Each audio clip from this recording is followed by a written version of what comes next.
Magandang araw mga kaibigan. Marami po nagtatanong sa mga videos namin kung paano nga ba bumili ng foreclosed property si Pag-ibig. Dito sa video ito, tutulungan ko kayong intindihin ang proseso ng paghahanap, mga kailangan, pagsagot ng form, at paghulog na rin sa Dropbox.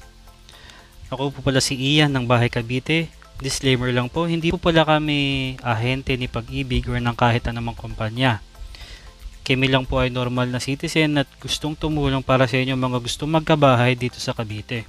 So start na po tayo. Bago po ang lahat, tanong po muna natin ano nga ba yung acquired assets. Saan nga ba nanggagaling yung mga bahay na ito?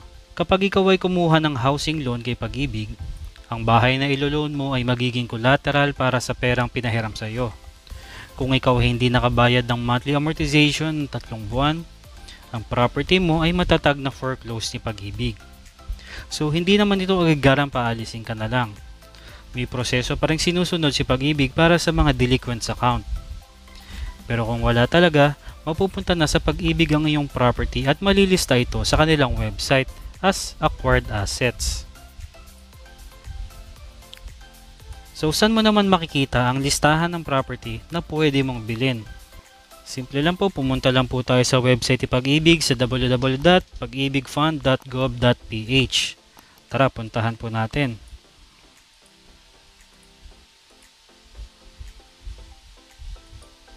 Type lang po tayo dito. Ayan, nakasave na po. www.pagibigfund.gov.ph and enter. Close lang po natin to. Makikita po natin sa right side itong bar na ito.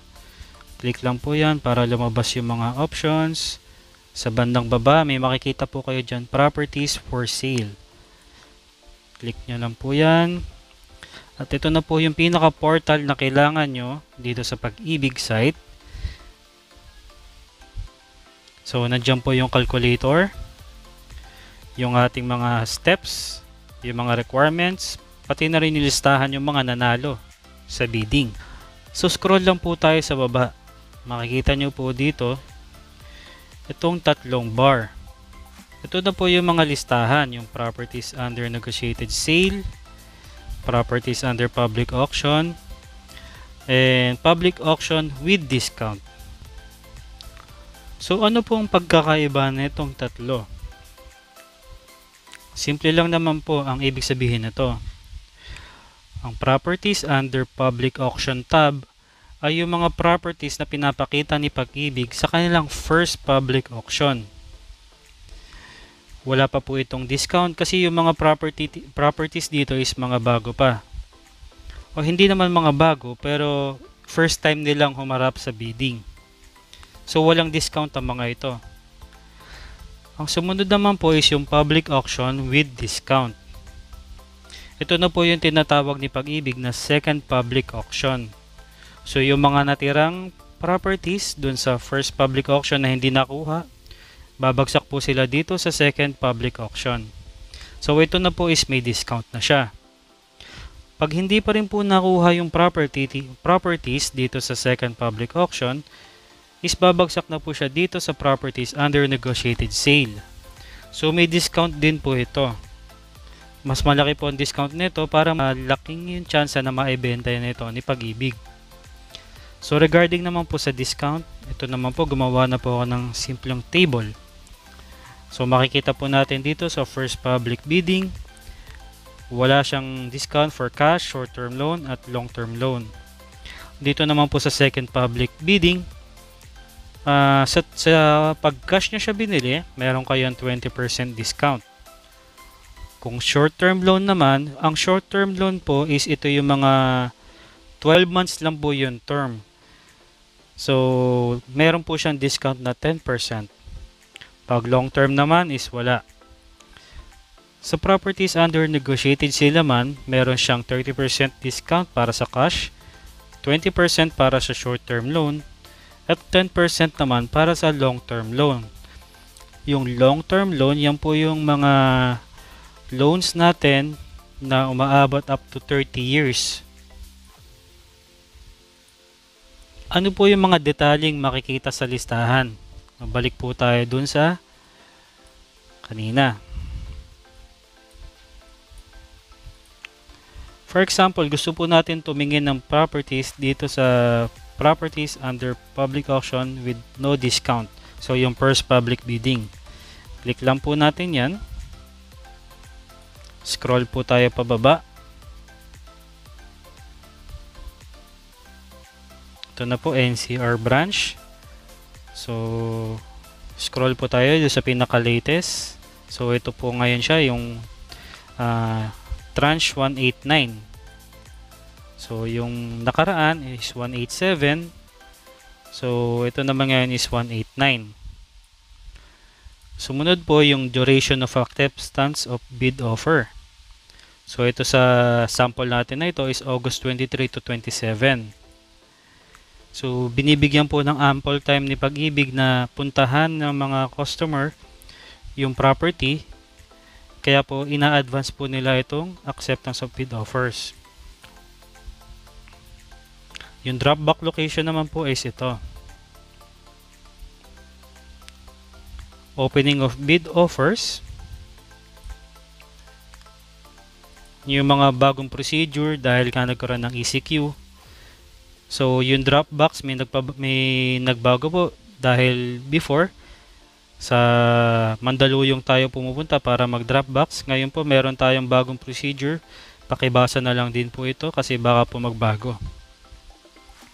Sa eratong samahan, dito linalagay ni Pag-ibig yung mga pagkakamali nila dun sa listahan. Meron kasing instances na nailabas na nila yung initial list. Then meron palang mga nabenta na dun. So dito po nila linalagay yun sa erratum. Pag clinic nyo po yan, magda-download po siya ng file. Ayan, makikita nyo po yung mga erratum dun sa unang list na yon. Kunyari po itong fort na to, yung sa Springville Garden. So sabi niya for exclusion. So itinanggal na to dun sa listahan. So balik po tayo dun. Para naman po makita yung listahan mismo, yung proper listahan, is po sa pinakababa. I-click nyo lang po ito. Ganun din po, magda-download siya ng PDF file. At ito na po yung mismong listahan. Scroll lang po kayo pababa.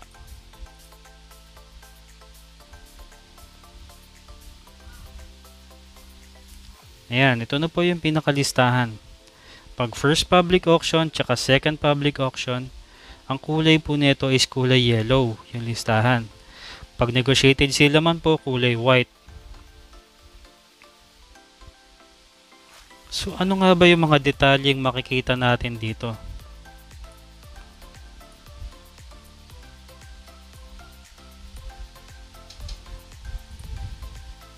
Ito po yung isang sample natin. Yung pinaka nasa left side po, ito po yung item number. Sumunod lang po dyan is yung property number. So, kailangan nyo rin po yung number na yan kasi yan po kailangan yung isulat dun sa form. Mamaya, i-discuss po natin. Then, yung location ng property. Sa location po ng property, hindi po nagbibigay si Pag-ibig ng mga street. Yung mga pangalan ng street. So, street lang po siya, block lang and lot ang binibigay.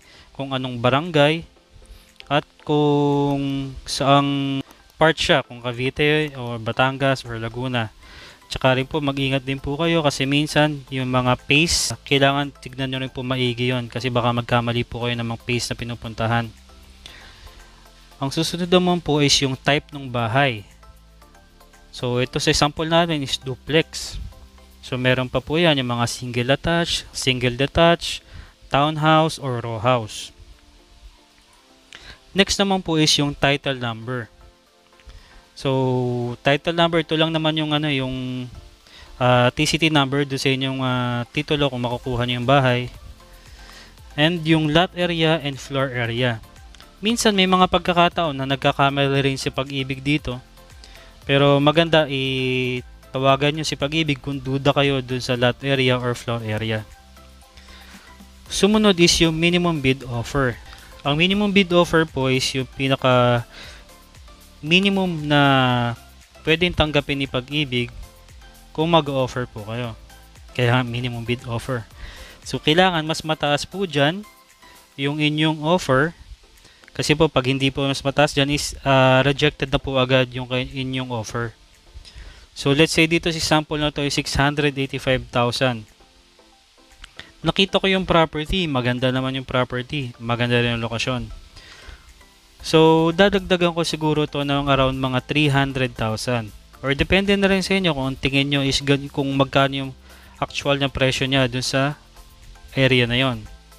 Kasi tandaan nyo po, hindi lang po kayo yung magbibid. Pataasan po ito. So kung gustong gusto na talaga yung property nito, mas maganda taasan nyo yung bid nyo para sure na mapunta sa inyo. And then sunod naman po is yung appraisal date, yung huling date na nagpunta si Pag-ibig dun sa bahay na yon.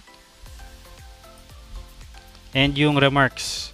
Sa remarks naman po, dyan nakasulat kung unoccupied or occupied yung bahay. Payo ko lang po sa inyo, huwag nyo na pong pag-interesan yung mga occupied dahil napakasakit po sa ulo magpaalis ng tao. Hindi po kasi basta-basta pwedeng paalisin ng mga tao, kailangan po ng mga court order dyan. So talagang hassle po siya. Pero kung gusto nyo talaga yung property, i-consider nyo po yung mga ganong klaseng senaryo na ayaw umalis nung mga occupants. So, kung gusto nyo namang mas less hassle, ang tignan nyo na lang po is yung mga unoccupied properties. So, minapili na po tayo. Ano ngayon ang susunod natin gagawin? Una, i-check muna natin kung magkano yung kailangan mong ilabas sa pera.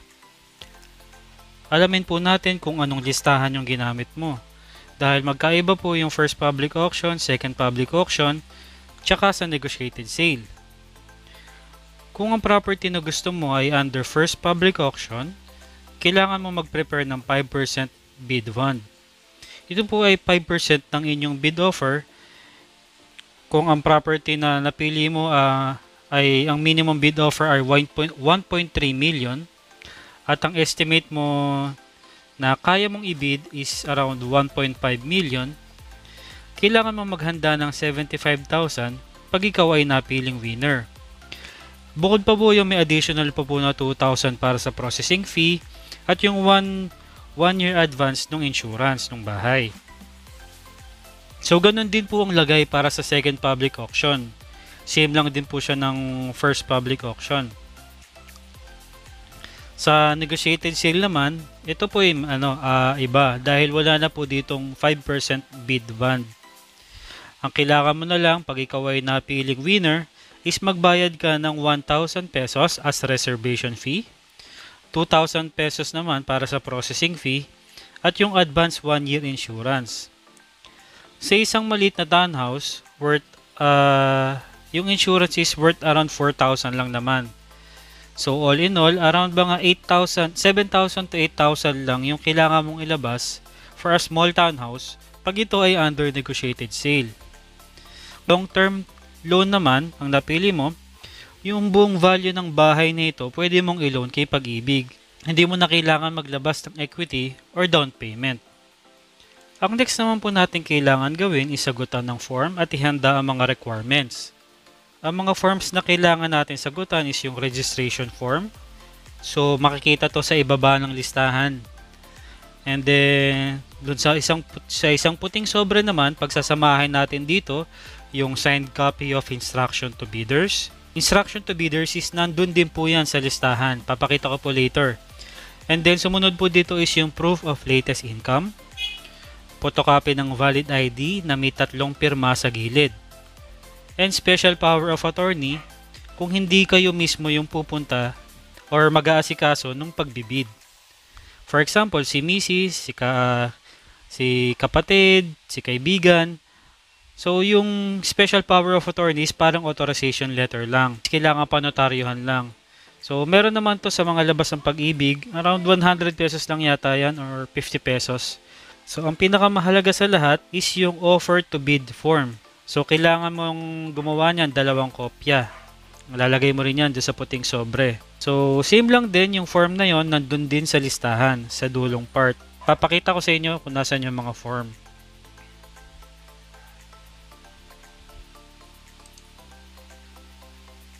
So, ito na po yung ating form. Scroll lang po kayo sa baba. So, ito, nakita nyo na po yung listahan kanina, yung pinakita ko. So, scroll pa lang din po tayo sa baba hanggang sa pinakadulo. So, ayan, nakasulat na po dyan yung instruction to bidders. Ipiprint nyo po yan. And then, yung sa next page, kailangan yung pumirma dito. Or yung attorney in fact. So, next naman po, ito yung registration form. So, sasagutan na lang din po ito. Ayan, yung date, yung submission, or yung date nung pagpunta nyo dun sa Dropbox. Then, yung kung anong tranche yung napili nyong bahay. Bidder's name, gender, present address. Itong pong present address, yung address nyo po ngayon. Hindi po yan yung address ng bahay na ibibid nyo. Tandaan nyo po yan. Present address po ninyo yan. And contact number, email address, and kung meron po kayong representative, yun po isulat nyo po dito. So ito po yung bidder's copy. Kokopyahin nyo lang po din yan lahat. At ito. Ito naman po yung ihuhulog nyo doon sa unang Dropbox. Kasi dalawa po yung Dropbox eh. Yung isa po, nandun po yung puting sobre nyo. Tapos ito naman po yung form ng offer to bid. So mahalaga po ito, ipiprint nyo rin po ito at dalawang kopya rin po yung ibibigay nyo sa kanila. So pag magsusulat po kayo dito, mas maganda kung isulat nyo na mismo sa computer or sa cellphone nyo. Pwede po ayan, click nyo lang po yung button na yan at pwede na kayo maglagay ng mga details dun sa mga blank. So lahat po dapat is naka-caps lock para mas madali pong maintindihan. Kung handwritten naman po kayo, wag po kayong magko-cursive. Kailangan po ang sulat nyo po is block and lahat po dapat is malalaking letra para po madaling maintindihan. So sa unang field po, kailangan sulat dyan kung anong tranche number yung listahan. Ito naman pong rank, wag nyo na pong sulatan yan. Si Pag-ibig po ang nagsusulat dyan. Then yung date. Then kung anong date opening of bid. And kung saan po magbubuksan yung mga bid offers. So nakasulat po yan doon sa first page po na itong listahan na ito. Ang next naman po is yung address ng property. Isulat nyo ito po mismo kung ano yung nakasulat doon sa listahan. Then yung property number. Yung pangalawa po sa gilid. Property number po ito ha. Hindi po ito yung item number. Magkaiba po yon. So property number, ito po yung mahaba. Then next naman po is yung bid offer. Kailangan po in words yung unang part. So yan po 950,500 pesos. Then yung next field naman po yung number. So yan po 950,500 pesos. Then yung 5% nun, ganun din po 47,525 pesos. Then ganun din po sa number. Dito po sa number 4 is yung mode of payment. So pipiliin nyo po yan. Lalagyan nyo po na check. Pag wala po kayong sinulat, pag wala po kayong chinekan dito, automatic po si Pag-ibig, pipiliin niya po itong long term at 30 years. So kung gusto nyo po magbayad ng cash or magbayad ng short term, i-check nyo rin po yan. Make sure po na meron. Then ito na po yung information ng buyer. So yan po, kailangan black letters po lahat. So name of buyer, date of birth, kung ikaw ay former owner, Pag-ibig member, syempre yes. Gender, marital status, citizenship, and yung Pag-ibig MID number. Importante po ito. Then SSS and taxpayer ID number. So kung meron na po kayong CRN, hindi na po kailangan maglagay na itong pareso itong dalawa. Ito po yung CRN, nakukuha lang naman po ito sa mga UMID ID. Then name of spouse, kung kayo po ay married. Permanent address. Ayan po. Sulat nyo lang po dyan. Contact details. Then yung employer nyo, kunyari Meralco, yan. And yung email address nyo. So preferred mailing address syempre yung permanent home. Or depende sa inyo kung anong gusto nyo. The next page naman is yung kung meron kang SPA. So, susulat nyo dyan kung ano yung pangalan ng SPA nyo, yung mga details ng representative nyo. Sa dulo po, meron po kayong pipirmahan dito and pirma po nung inyong SPA. And yung date. Ito po, hindi na po ito susulatan. Ito naman po, hindi na po kailangan gawin ito dahil itong form na po ito, although magkapareha siya nung isa, is nakafocus po ito sa mga company. Since kung hindi naman po kayo company or for individual bidder lang po kayo, itong form na po na una yung kailangan ng gamitin. Huwag po kayo malito dyan, baka po dyan pa pumalya yung inyong bid. Ngayon naman po, iuhulog natin itong puting sobre sa designated drop box. So pumunta lang po sa Pag-ibig branch kung saan kayo nakasign yung property na yon. Usually naman po sa Mandaluyong lang po natin hinuhulog yan. Pero dahil po ngayon may special case po si Pag-ibig dahil MECQ and ECQ sa Maynila, meron po tayong special procedure na ipopush ko po dyan sa gilid. Ang pinaka-importante lang po, tatandaan nyo, sa first box po, ang ilalagay nyo doon is yung registration form. Sa second box naman po, doon yung white envelope. Maganda sa bahay pa lang po kung kumpletuhin nyo na yung requirement. Bawal po magtagal doon sa lugar ng drop box dahil papaalisin kayo ng guard. Pagpunta nyo doon, i-drop nyo lang po yung sobre at alis na po kayo kagad. Tandaan nyo lang din po, wala po kayong isasamang pera sa puting sobre. Ang reservation at bid bond ay inaabot sa mismong cashier ng Pag-ibig kapag ikaw ay nanalo lamang. Huwag nyo pong lalagyan ng pera doon sa puting sobre, mawawala po yan. So ano naman po ang next? Ito na po yung pinaka nakakainis na parte ng pagbibid. Yung maghihintay ka ng text or email or aabangan mo lumabas yung pangalan mo sa announcement ng website. Dito natin makikita yung announcement sa website. Punta ka lang ulit doon sa acquired assets.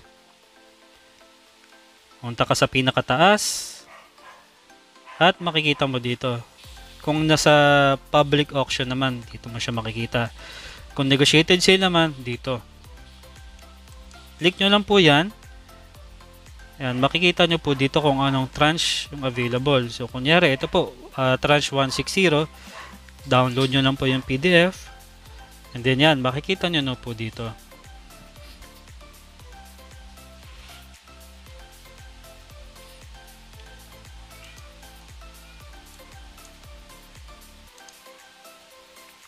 So, sa mga nagbibid po, ang mga naghihintay ng text, wag ko yung mga wala ng pag-asa kung hindi po kayo mananalo.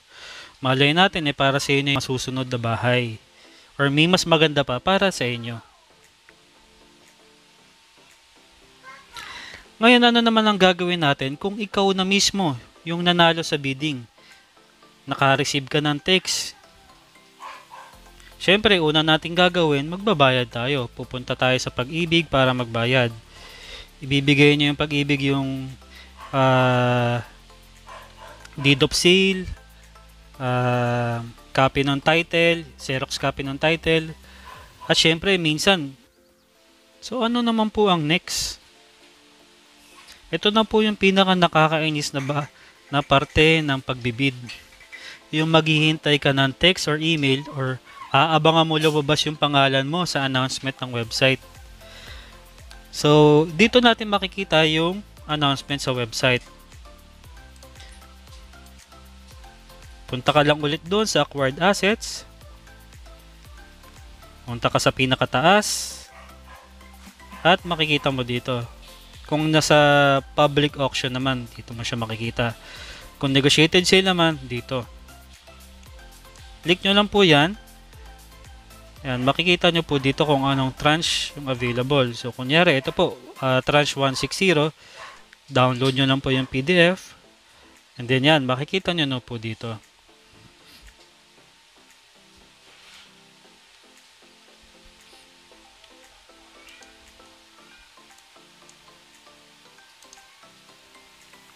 So, sa mga nagbibid po, ang mga naghihintay ng text, wag ko yung mga wala ng pag-asa kung hindi po kayo mananalo. Malay natin para sa inyo yung mga susunod na bahay. or may mas maganda pa para sa inyo. Ngayon, ano naman ang gagawin natin kung ikaw na mismo yung nanalo sa bidding? Naka-receive ka ng text. Siyempre, una nating gagawin, magbabayad tayo. Pupunta tayo sa Pag-ibig para magbayad. Ibibigay nyo yung Pag-ibig yung deed of sale, copy ng title, Xerox copy ng title, at syempre, minsan, yung susi ng bahay kung sila yung nag-secure. So, puntahan nyo na agad yung bahay, i-check yung property, syempre, sa loob, asikasuhin nyo na yung kuryente, yung tubig. Syempre, huwag nyo kakalimutan, selfie muna kayo kasi may bago na kayong bahay. So, hanggang dito na lang po. Enjoy na po ang inyong bagong bahay. And, comment lang po kayo kung may nakalimutan akong sabihin or kung may nagkatanungan po kayo, pakisubscribe na rin po ang aming channel para updated po kayo sa aming mga susunod pang mga video. Maraming salamat and God bless.